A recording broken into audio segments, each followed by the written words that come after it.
Shalom, shalom bien-aimé. Shalom, c'est votre serviteur, le prophète Joseph Mwabila,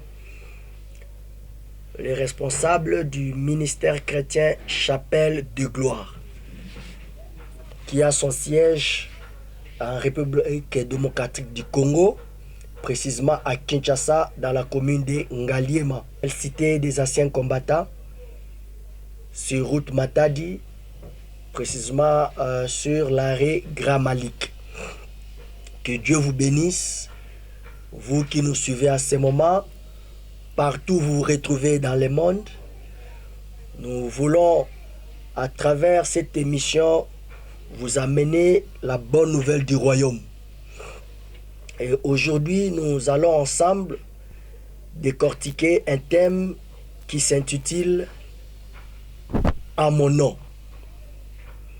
Et avant que nous ayons dans les détails de ce thème, nous allons d'abord lire dans la parole de Dieu, précisément dans les livres de Matthieu, Matthieu chapitre 18, Matthieu chapitre 18, parce que comme nous le disons souvent, nous les chrétiens, nous avons notre constitution, et notre constitution c'est la Bible, la parole de Dieu.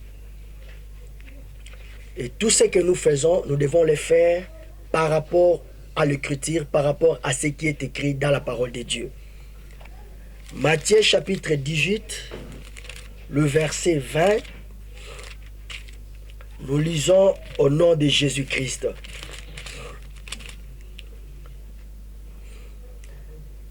La Bible dit, en effet, là où 2 ou 3 sont rassemblés à mon nom, je suis au milieu d'eux.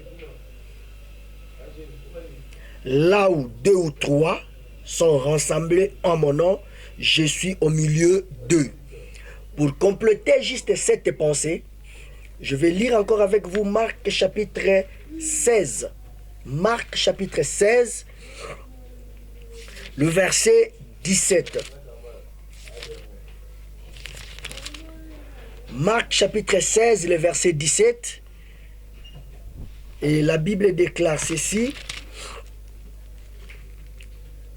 Voici les signes qui accompagneront ceux qui auront crié en mon nom. Ils pourront chasser les démons, parler de nouvelles langues, attraper des serpents. Et s'ils boivent un breuvage mortel, celui-ci ne leur fera aucun mal.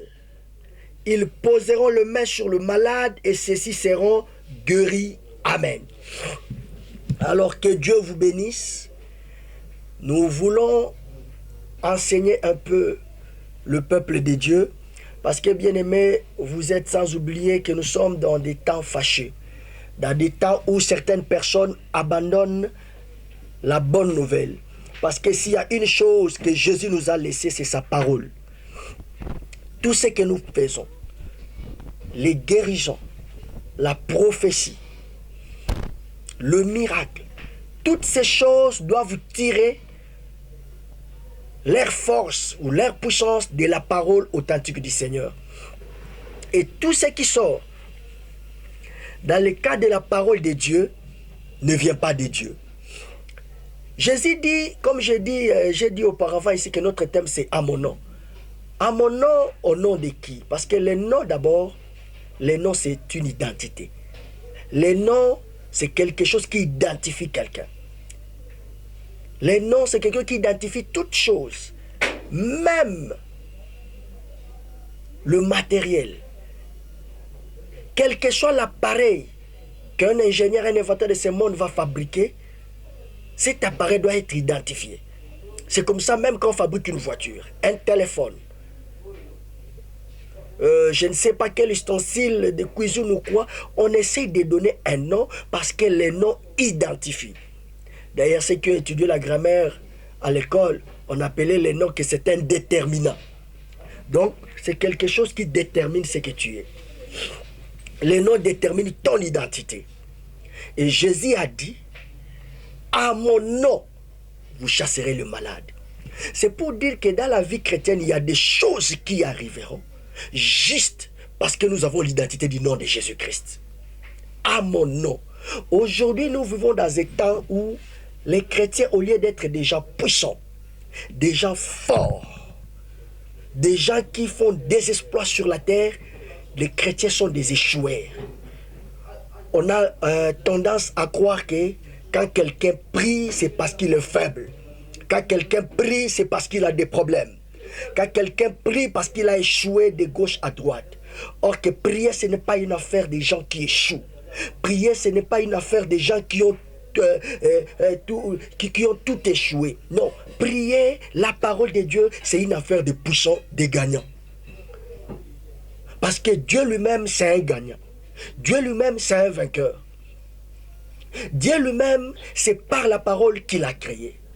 Et quand je voulais partager avec vous ce thème à mon nom, c'est pour dire pas au nom de ton oncle, pas au nom de ton père, pas au nom de je ne sais pas de qui, pas au nom d'une autorité quelconque de ce monde, mais au nom de Jésus-Christ. Le nom de Jésus-Christ, c'est l'autorité suprême de la vie de tout chrétien et de la vie de tout homme. Lui-même, quand il était sur la terre des hommes, je me souviens de la parole de Dieu quand il fait ce que nous appelons la prière sacerdotale. Pendant qu'il recommandait ses disciples avant de partir, il a dit, Père, je les ai enseignés ton nom. J'aime beaucoup ça. Je les ai enseignés ton nom. Ma question est que, quel est ce nom-là, frère, bien-aimé? Ce nom dont pour enseigner les gens, vous devez faire. Jésus a fait plus de 3 ans avec les disciples. Donc un nom dont pour enseigner les gens, ça devait prendre 3 années. C'est pour dire que ce nom-là n'était pas n'importe quel nom. C'est comme ça qu'en Apocalypse, la Bible dit, il avait un nom écrit sur sa cuisse. Et ce nom était la parole. Les noms que Christ enseigne à ses disciples, les noms par lesquels ils seront identifiés, les noms par lesquels le monde doit les connaître, ces noms-là, c'est la parole de Dieu. Alors je vais juste ramener aujourd'hui l'Église, ramener aujourd'hui le peuple de Dieu à l'autorité suprême de la parole de Dieu. Quand nous disons que nous chassons au nom de Jésus-Christ, le nom de Jésus-Christ, il y a plusieurs Jésus. Il y a plusieurs Jésus, comme l'autre disait, il y a ce qu'on appelle Jésus de ceci, Jésus de cela. Quelqu'un me faisait rire qu'il y a même un joueur qui s'appelle Jésus. Ouais. Mais nous parlons de Jésus-Christ qui signifie Jésus le ouais. Et c'est Jésus-là, Jésus c'est une attribution, mais son nom là c'est la parole. Comme il est écrit dans le livre de Genèse. Au commencement était Dieu. Au commencement, Dieu. Et Dieu, c'est sa parole. Dieu ne peut pas être dissocié de sa parole. Et Christ, comprenant cela, il devait léguer une force, une puissance à ses disciples. Il devait léguer une force aux chrétiens. Et cette force-là ne pouvait arriver que s'il leur montre les secrets. Et le plus grand secret de faire les exploits sur cette terre, le plus grand secret pour marcher avec le Seigneur, et que nous devons nous identifier, pas par rapport à la parole de ce monde, pas par rapport aux coutumes de nos familles, pas par rapport à ce que nous voyons au quartier, mais par rapport à la parole de Dieu. Aujourd'hui, le peuple de Dieu est en train de perdre l'essence. Aujourd'hui, le peuple de Dieu est en perte de vitesse. Nous croyons aux paroles des hommes qu'à la parole de Dieu. Nous croyons aux paroles de nos ancêtres qu'à la parole de Dieu. J'entends souvent des gens dire, non, moi, mon père a dit ceci avant de mourir. Celui-là a dit ceci avant de mourir. Ma tante m'avait maudit. Celui-là m'avait maudit. Celui-là a dit ceci. Bien-aimé, je vais te dire ceci. Tel que tu es, il y a une chose que tu dois savoir. Et que tu es un appareil fabriqué par l'ingénieur suprême qui est Jésus-Christ. Et comme chaque fabricant, quand il fait un appareil, il y a ce qu'on appelle la notice ou le catalogue. Jésus a fait une notice pour toi. Et cette notice, c'est la parole de Dieu. Cette notice, c'est la Bible. Dans la Bible, dans la parole de Dieu, il y a tout ce qui est important pour toi. Même quand les problèmes t'arriveront, même quand ça serait compliqué, nous devons retourner à la parole de Dieu. Alors je vais parler à une personne qui est malade maintenant. La situation qui t'arrive, la situation qui arrive à ta santé, au lieu de chercher de gauche à droite, rentre dans la parole de Dieu, rentre dans ton origine. Nous avons une origine, nous venons de la parole. Parce que c'est la parole qui nous a fabriqués. C'est la parole qui nous a fait exister. Alors quand des choses ne vont pas bien, nous n'avons pas à aller de gauche à droite, nous devons rentrer dans cette parole-là. Qu'est-ce que Dieu dit par rapport à ma santé? Qu'est-ce que Dieu dit par rapport à ma guérison? La Bible dit, par tes maîtrises, nous sommes guéris. Donc, je n'étais même pas encore malade. Dieu m'avait déjà guéri. Je n'étais même pas encore tombé malade. Dieu a agi sur ma vie. Alors, mon problème n'avait même pas encore existé. Jésus-Christ avait la solution. Quand je retourne dans la parole, je rentre dans les temps. Je fais un voyage dans les temps. Et je pars dans les jardins. Je vois Dieu en train de créer les jardins. Et avant que l'homme existe, Dieu plante pour lui les jardins à l'Orient. La Bible dit l'Éternel planta un jardin à l'Orient afin d'y placer l'homme. Donc l'homme n'avait même pas encore existé. L'homme n'était même pas encore là. Mais Dieu a planté un jardin. Oh bien-aimé, je vais dire à quelqu'un maintenant qu'avant ta naissance, il y avait un jardin pour toi. Avant que tu n'existes, il y avait un jardin pour toi. Dieu ne commence pas une chose s'il n'a pas encore fini. Quand Dieu a commencé une chose, sachez-le qu'il a déjà fini cette chose-là. Comme je le disais hier, dans un séminaire que nous avons à l'église. Bien-aimé dans le Seigneur, ce qui est le futur pour toi, c'est le passé de Dieu. Ton futur, c'est le passé de Dieu. Parce que pendant que toi, tu attends ça dans le futur, Dieu, déjà depuis l'éternité, il avait créé ces temps-là. Il n'y a rien qui ne surprend Dieu. Même ce qui va t'arriver demain, même ce qui t'arrive aujourd'hui, ce malheur-là que tu as aujourd'hui, c'est toi qui pleures, c'est toi qui as peur de demain. Dieu n'a pas peur de demain, parce que demain, c'est déjà passé pour Dieu. Avant que demain soit, Dieu était déjà là. Avant que ton problème commence, Dieu était déjà là. Alors, au lieu de te tracasser, au lieu de stresser, pendant que c'est difficile, comme la Bible dit, dans le temps comme celui-ci, le sage se tait. Cela veut dire, celui qui est sage se tait, il laisse la parole de Dieu parler. Et toi, laisse la parole de Dieu parler. Arrête de beaucoup parler. Arrête de murmurer. Les enfants d'Israël ont murmuré devant la mer Rouge. Mais ils ne savaient pas que Dieu avait un plan. Et le plan là n'était pas loin. C'était le bateau qui était dans le main de Moïse. Je vais te dire, Dieu a un plan dans ton problème. Comme je l'ai dit souvent, dans chaque problème, il y a déjà la solution. Dans cette maladie que tu as, il y a déjà la guérison. Dans ces problèmes d'argent que tu as, il y a déjà la solution. C'est ce problème-là qui va t'amener vers la direction de la volonté de Dieu pour ta vie. C'est cette situation que tu vis qui va t'amener à réaliser ce que Dieu a préparé pour toi. Alors arrête de pleurnicher, rentre dans la parole de Dieu. Qu'est-ce que Dieu dit pour toi? Qu'est-ce que Dieu dit pour ton problème? Qu'est-ce que la parole de Dieu dit? Ah, mon nom. Le nom de Jésus-Christ, c'est comme une sorte de sceau. Comme dans Jean chapitre 6. J'aime la version que j'ai dans Jean chapitre 6, le verset 27. Jésus-Christ dit, le Père lui-même a mis son empreinte sur moi, son empreinte. Dans la version Louis II, on dit son sceau. Or, quand un document a un sceau, ce document est authentique. La parole de Dieu, c'est le sceau que Dieu a mis sur toi.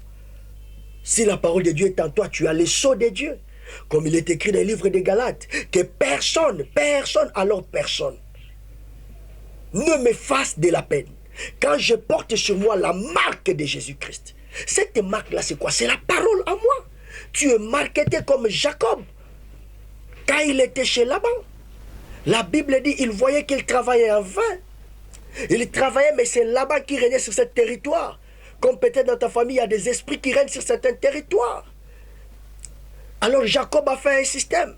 Il devait avoir des brebis qui devaient être marketées et achetées pour que cela soit son salaire. Oui, bien-aimé, cela n'était que l'ombre des choses à venir. La vraie marque, c'était la marque qui venait par le sang de Jésus-Christ.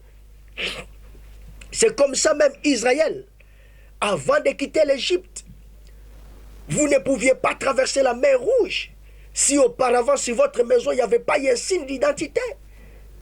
Vous ne pouviez pas être sauvé devant l'âge de la mort qui a attaqué l'Égypte. Si sur le linteau de votre maison, il n'y avait pas le signe, la marque du sang. Je veux que tu saches que sur ta vie, il y a un sceau. Sur ta vie et sur ton front, il y a une marque. Et cette marque, ce n'est pas la marque de la bête. Cette marque, c'est la marque du sang de Jésus-Christ. C'est la marque de la parole.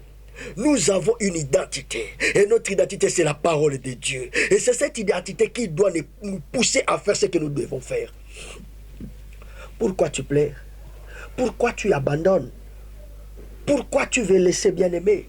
Pourquoi tu veux perdre la foi? Là où tu m'écoutes maintenant, je veux juste te dire une chose.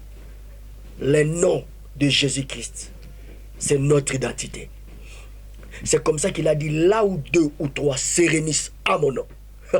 Pas au nom d'un apôtre, pas au nom du prophète Joseph, pas au nom je ne sais pas de quel prophète, je ne sais pas d'où, de quel coup de quoi, mais au nom de Jésus-Christ. Quand nous sommes réunis à son nom, il y a des choses qui arrivent dans notre vie. Il dit, au milieu, là où 2 ou 3 se réunissent à mon nom, je suis au milieu d'eux. Il y a le nom de Jésus dans tes entreprises, il est au milieu de toi. Il y a le nom de Jésus dans votre mariage, il est au milieu de vous. Il y a le nom de Jésus dans ta famille, il est au milieu de vous. Le nom. C'est la seule chose qui manque aux chrétiens aujourd'hui. Nous perdons les forces parce que nous avons perdu ce qui fait notre force. La Bible dit dans le livre des psaumes, la Bible dit, nous ne voyons plus nos signes. Ils ont remplacé nos signes par leurs signes. L'Église est en train de perdre son signe. Et notre signe, c'est le nom, c'est la parole.